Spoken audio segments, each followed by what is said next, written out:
Hi everyone, welcome to Byte and Beyond with Uday. I am going to start a new series on design patterns. So let's begin. Before we dive deep, let's understand what are design patterns. So you can see the one-liner definition over here. So design patterns are reusable solution to commonly occurring software design problems. So if I simplify this, design patterns are basically solution for the well-known problems. All right. So let's say there are few problems. Let's say problem A, B, C, and it is a well-known problem.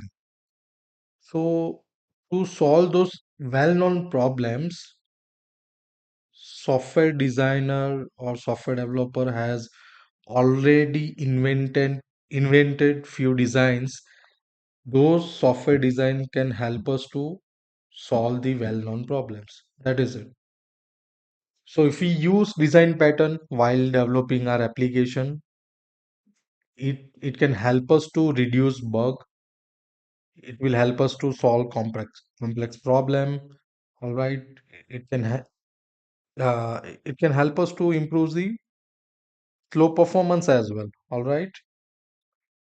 So these are the few problems you can see over here on the left hand side. If you do not use, we might ending up with the maintainability issues, slow performance, bug, complex problems, broken code. All right. And if we use it, then we have, all right, better code, easier maintenance, scalable application. So design pattern is a well-known solution for the well-known problems. Simple as that. So if I go to the next slide, there are three main categories for the design patterns. All right. First one, creational. So it basically, by the name, you can say it basically help us to create something. But what? Creational design patterns help us to create objects. All right. We will dive deeper to each and every categories, but let's first understand at a high level before we dive deep. Second comes structural. Over here, we can see it says focus on composing objects. But if I simplify this, it basically help us to structure the it help us to design our software in a better way, or it help us to structure our classes or objects in a better way. All right. And then comes behavioral. So it basically help us to improve the communication between objects. So whatever challenges we are facing to communicate with objects, behavioral problem can help us to solve those problems. All right. So if I go next, uh, so over here I'm going to explain. We are we are going to we are going to know little bit more about each and every design patterns. So as you know, the first one was the creational design patterns. As I mentioned, it basically help us to create objects. All right. So you can see creational patterns simplify and control object creation. So it basically help us to create objects. It basically simplify and control the object creation. So you might thinking that, hey, object creational is not a big thing.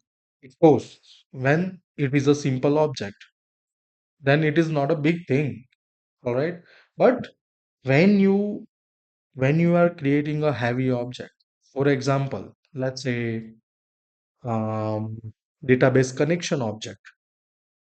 So if you are creating those objects, you want to make sure that you pass database URL, you pass database credentials, you pass database configuration, all right?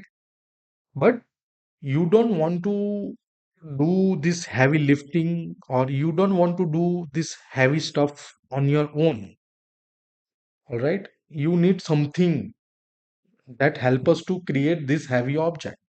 And also you want to make sure that you create limited objects only, all right? You don't want to create the objects infinitely, all right? You want to make sure only 5 objects should created for the database connection, not more than that.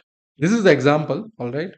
So you want to also control the object creation as well. How many objects should created, all right? Let's say in our case 5 objects. And you want to also simplify how the object is going to create. You just need to say, hey, give me this object, and you should have that object in your hand or in your application. You should not have to do this lot of configuration and pass lot of information just to create an object. So you can see we have a problem over here. So to solve this problem, we have creational design patterns that basically simplify and control object creation. So here are, you can see right hand side, here are few popular design patterns, creational design pattern, I would say. First one, singleton, factory method, abstract factory, builder, prototype. Don't worry about this method. In the upcoming videos, I'm going to uh, create videos on this design pattern. So don't worry about this. Just know that have uh, creational design patterns have this type of designs available in his bucket. All right. So yeah, if I go next, then comes structural design patterns. All right. So what definition says? So definition says structural patterns organize classes and objects into flexible structure. So it basically help us to organize classes and objects. All right. Otherwise, our objects, and without this structural design patterns, there are chances that our classes and objects are scattered. Some is there, some is, I mean, it is not well organized, I would say. So it basically help us to organize classes and objects into a flexible structure. You can see over here some example. All right. I'm explaining at very high level. Still, it doesn't make sense to you. Don't worry. When you go, when I create video on this each and every design patterns or the popular design patterns, all right, it will make more sense to you. If it is not making sense at this moment, it is completely fine. All right. When we when I make video on this design patterns, specific design pattern, for example, let's say inside structural design patterns, I'm making video on adapter. So you will get more idea about how structural design pattern works and what actually it does. All right. So if it is not making sense at this moment, it is perfectly fine. But at a high level, you can understand structural patterns help us to organize classes and objects. All right, that is it. And here are the few examples that are this design patterns belongs to the structural design patterns category. All right, so here are the few popular ones: adapter, bridge, composite, decorator, proxy, flyweight. All right, so yeah, we are done with structural, and then let's move ahead.